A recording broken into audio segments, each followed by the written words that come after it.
Okay, let's talk about crime. Britain has suffered a decline in exports in many things in recent years, but there is one area in which Britain is a booming exporter. It has become a leading exporter of stolen goods. Everyone knows that phone snatching has become an epidemic in London, but there is a sophisticated criminal supply chain, which also includes items with much higher price tags, such as tractors, luxury sports cars, and other items that make their way around the world from the UK. I'm now joined by the Economist public policy editor, Tom Sasse, who has been covering this story on Grand Theft Global Inc., as you call it, Tom. And welcome, Tom. Hi, Will. Good to be here. And just for new Statesman readers who haven't heard of The Economist, it's Britain's other current affairs magazine. I think it's fair to say it aims to compete with the New Statesman. So we wish you all the best with that. So, Tom, tell us a bit about how Britain has gained this dubious title of world leader in exporting stolen goods. Yeah, well, as you say, I think the phone theft sort of picture is quite well known. You know, people have seen the fact that London has become the phone theft capital of Europe, and it's really quite common to see those phones being snatched on the street. I think what's sort of less appreciated is that you've got this big increase in car theft in Britain over the last decade. So it's gone up 75%.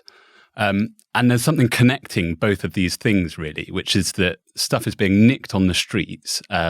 It's then being sort of sold on to other groups who are sort of getting it quite quickly into a container ship and really exporting it halfway around the world. So if you look at the cars, a lot of them are going to West Africa. And my piece really wanted to try and sort of connect up some of those dots, look at, you know, how this model is working, where these goods are going, what the sort of criminal supply chain is, and all of those questions.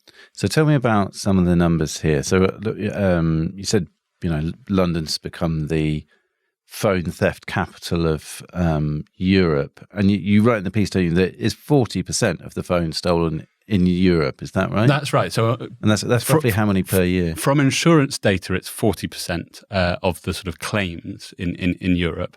There were 70,000 phones snatched in London last year. So that has sort of risen pretty sharply. And the Met sort of trying to get a grip on that, but it's pretty difficult because we've seen this sort of evolution of this sort of model where people come on electric bikes, they come up behind you, they snatch the phone out of your hand.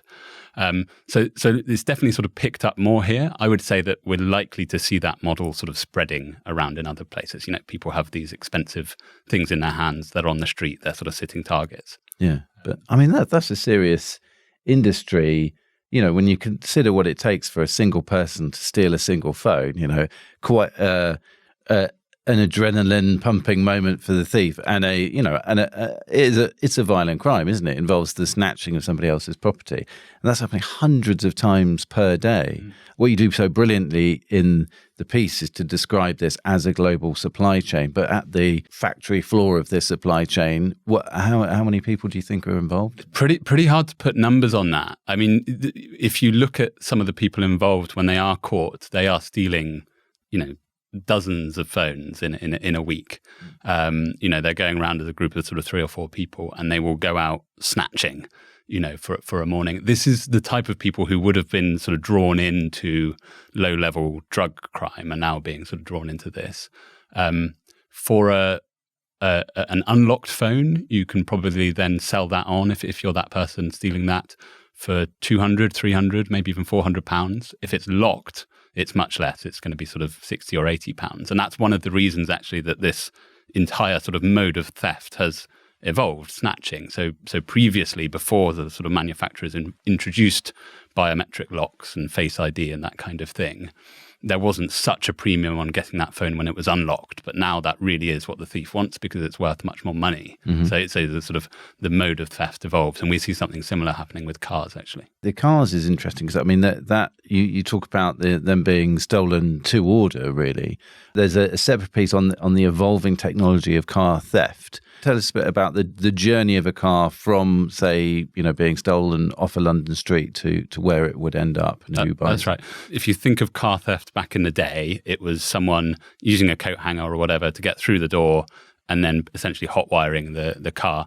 That got really driven out by the introduction of immobilizers. So that was the sort of thing which says the car will not start unless you have the sort of bit in the key which communicates with the electronic part in the car.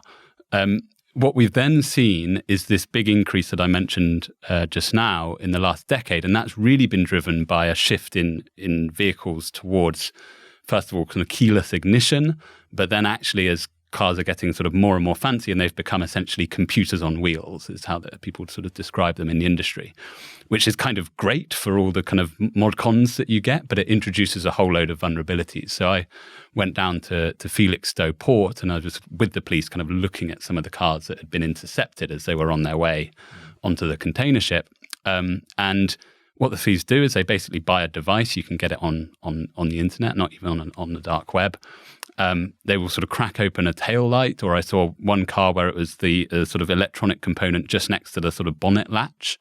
And they plug this device in and it sends a sort of message to the car's sort of central computer pretending to be the key. And the car will then open and it will then be able to start that car. So this is a thing a bit like a USB stick or something like that. Similar, yeah. And these kind of devices, they range from sort of fairly simple devices, but actually the ones used to break into the sort of higher end cars, the groups will be spending as much as £20,000 on a single device. And then they can then use that repeatedly to sort of break in and steal lots of different cars. And I guess what's interesting is that, some manufacturers have sort of started to understand this vulnerability. So Jaguar Land Rover, there was a lot of Range Rovers being stolen about 5 years ago. That was sort of attracting some pretty high profile negative coverage. And they've invested a lot of money into sort of, trying to prevent that mode of theft. I think what you're seeing now is a lot of the rest of the SUVs sort of in that kind of mid-market and they're still very valuable cars are pretty vulnerable. Just to come back to the supply chain, I mean, the reason what we're generally seeing is SUVs being targeted because those are what people sort of in Africa or in the Gulf, where these cars are mostly being exported to, want. In Africa, they've obviously got sort of poor roads. They're looking for those types of vehicles to get around. And if you sort of drill down further into why there is this demand that exists, what you see is the legal car market in those places doesn't operate particularly efficiently. Dealerships are scarce. The economies of scale hasn't yet brought the price down. So there's still this gap where a kind of criminal market can operate quite efficiently. And just to mention, there was one quite nice example the police gave me of sort of seeing this supply and demand in action, which was in the UAE, which has been quite a big destination for these SUVs. They had some heavy flooding in 2024. That wrecked quite a lot of cars. There was a big delay in how long time it would take for those cars to be replaced. And the British police actually saw a sharp uptick in cars being nicked on the streets here to sort of respond to that demand. Wow. In some cases, people were paying more for the stolen cars abroad than they would pay were they buying them legitimately. So in some cases, it is, it's not just that people want the stolen goods a lot cheaper, it's that they're satisfying a demand that can't be met. Exactly. Yeah. So you can't buy the kind of Kia 4x4 easily in Kinshasa or wherever it is. So. One fact that really jumped out at me from your reporting from the port where you were with the police officers cracking open these shipping containers and finding stolen Porsches and things like that inside.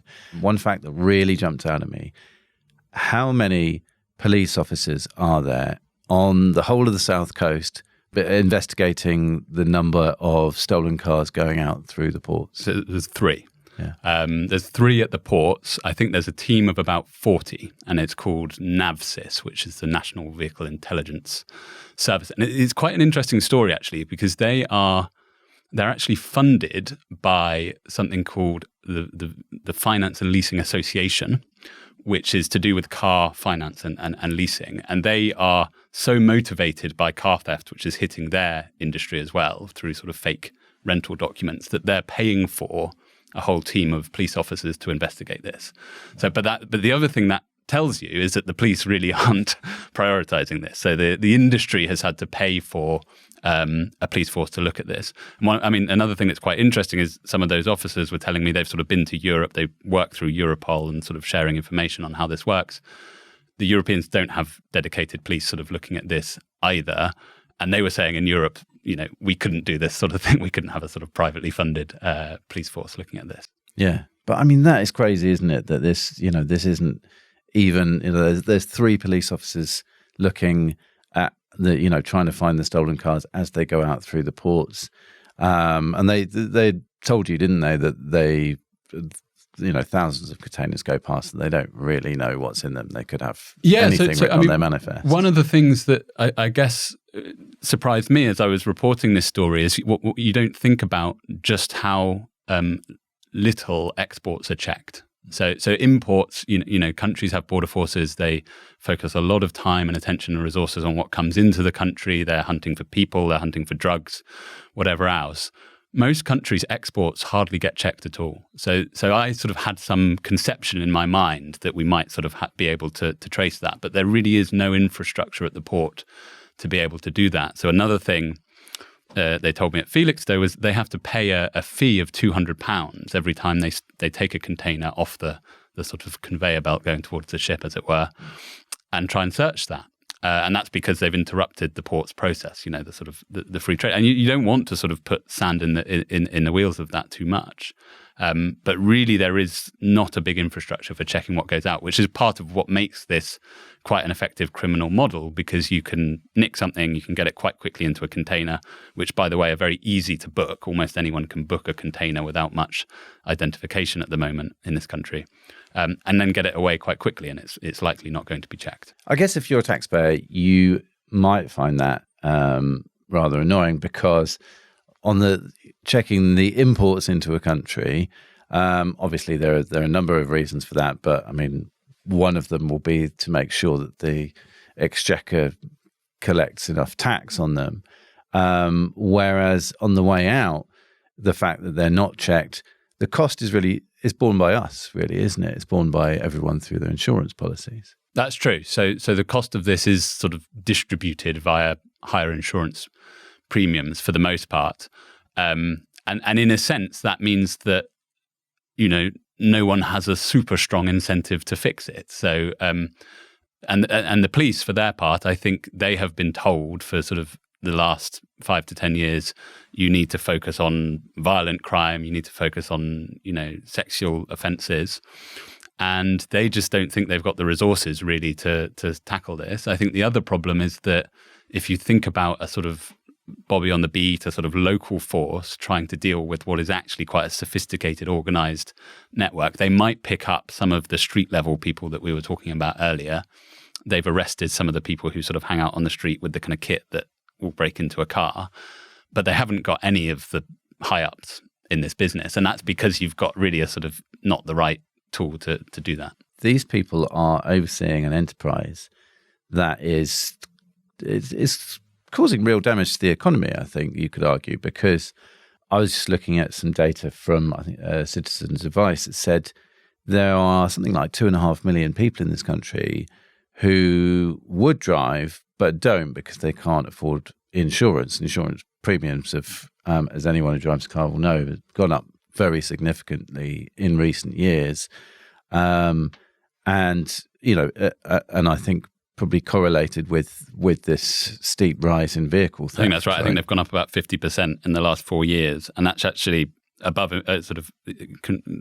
even with inflation. And in Europe, they haven't gone up at all. They've basically risen in line with inflation, which is one sign that this cost is beginning to be sort of hitting people's pocket. Yeah. And that, if there are millions of people who would drive but don't, when you look at the state of public transport outside London, that's, I guess, the sort of failure to police something, a lot of which is happening in London, right?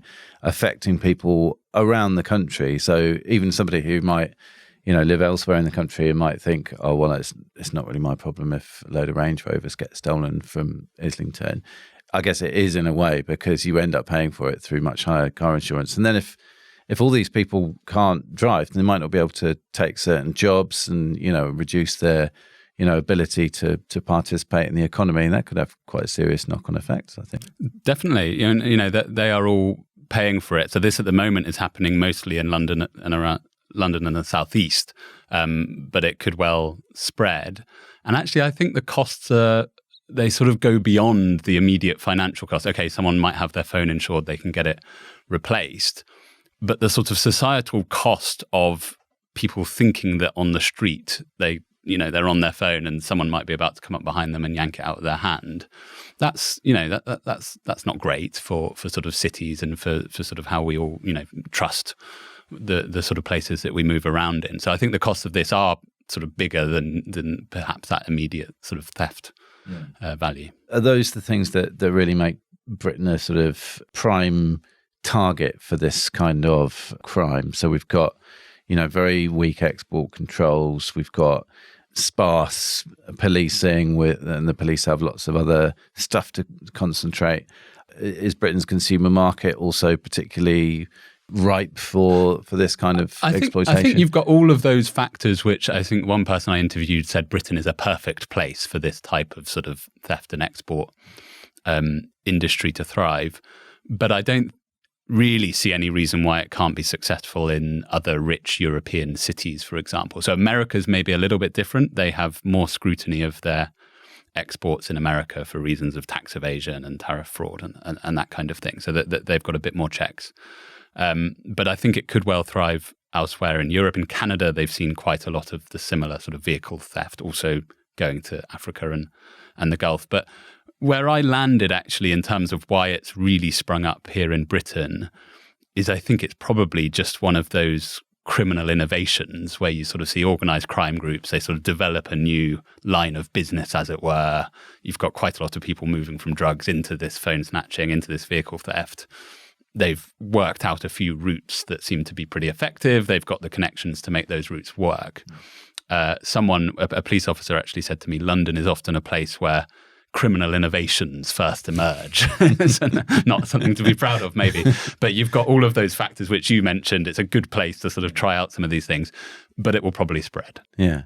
Oh, and actually, I should say because we are recording this in our studio in our offices on Hatton Garden in London, which is where a lot of that criminal innovation has happened. Not here, not in this building, but in some of the buildings down the road, because Hatton Garden is historically the street on which lots and lots of jewellers are, and still almost, I'd say probably almost half the buildings on the street are jewellers, certainly the shop premises, most of them.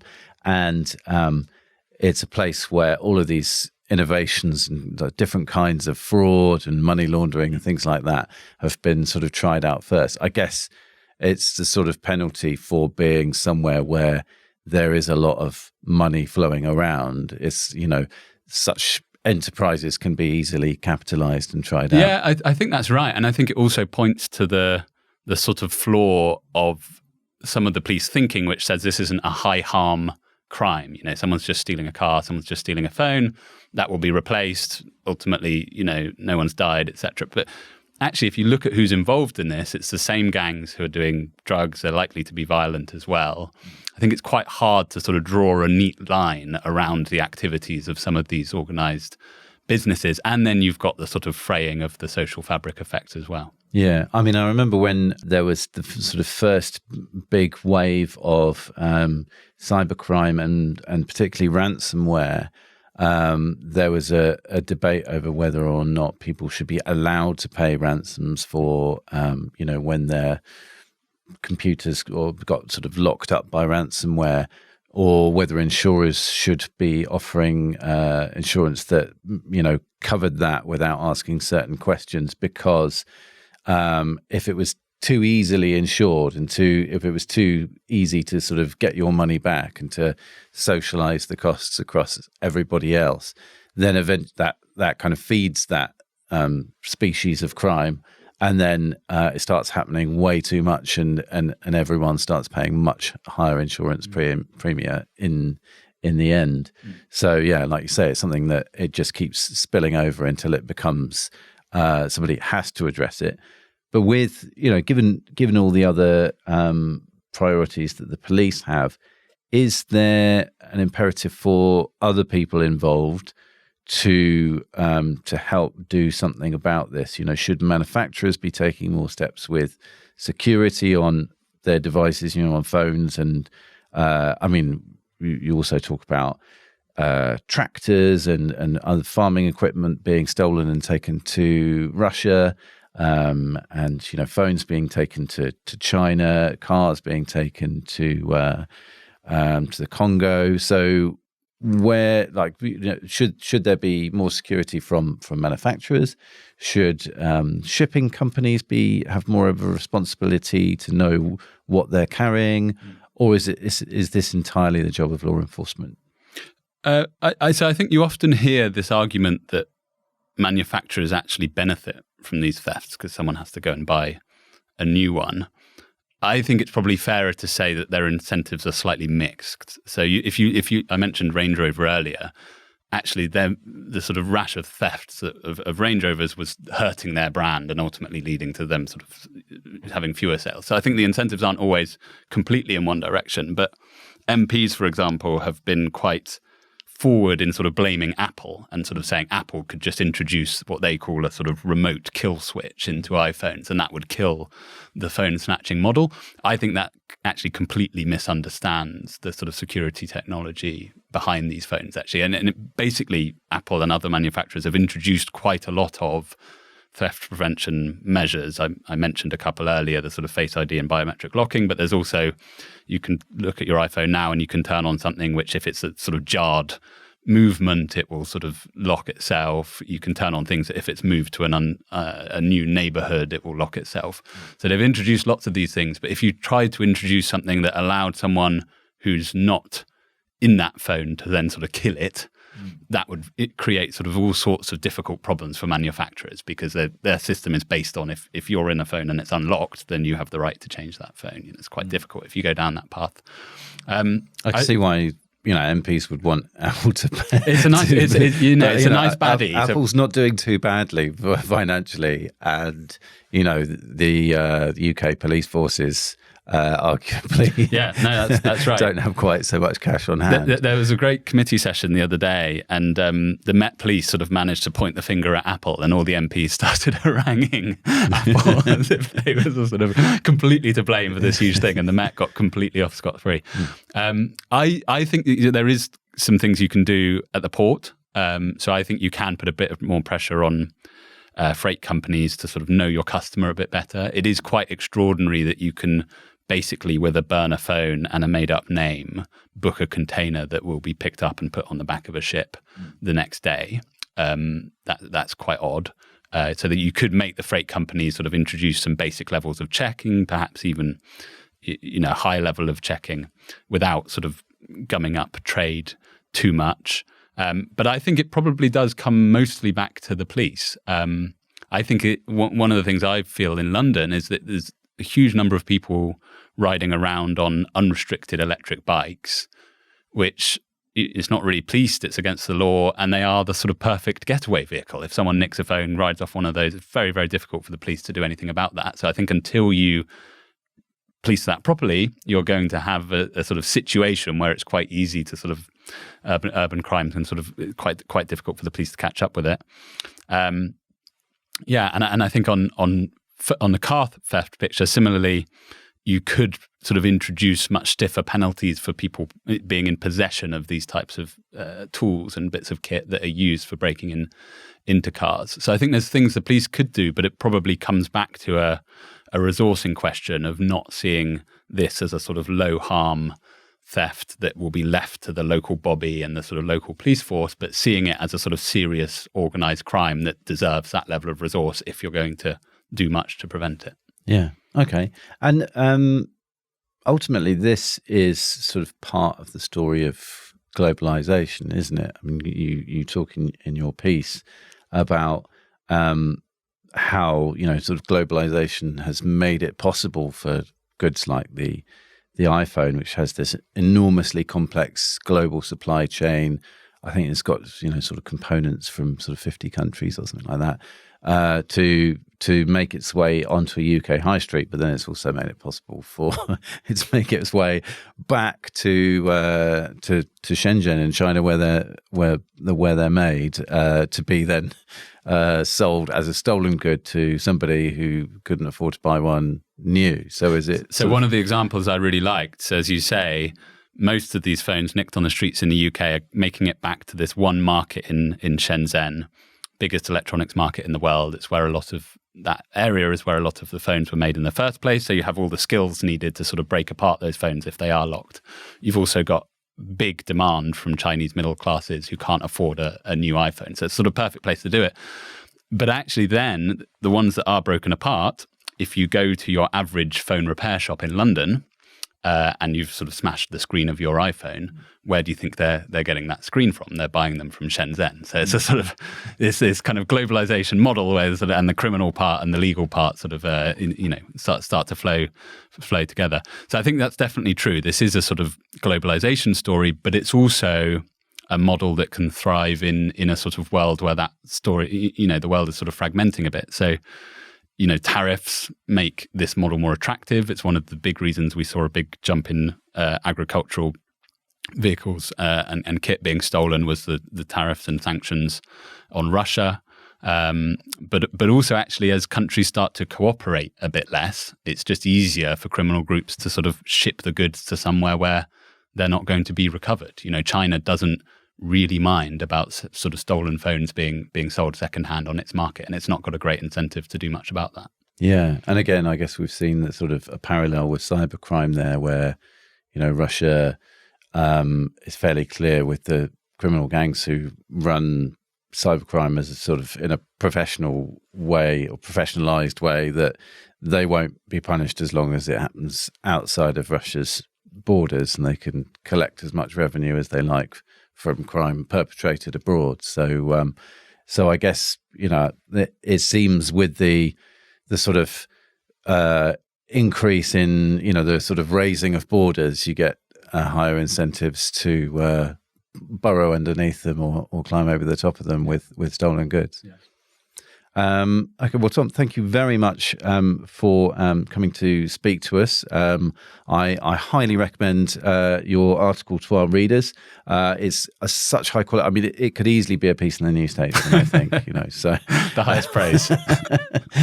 And I am going to turn on that function that you mentioned on my iPhone that checks for the jarring movement, so that if and when it is stolen, it will be stolen by somebody who knows to take it out of my hand gently. And at least then it will be a sort of a pleasant interaction. Very good. Rather than violent one. Tom Sasse, thank you so much for joining me. Thanks, Will.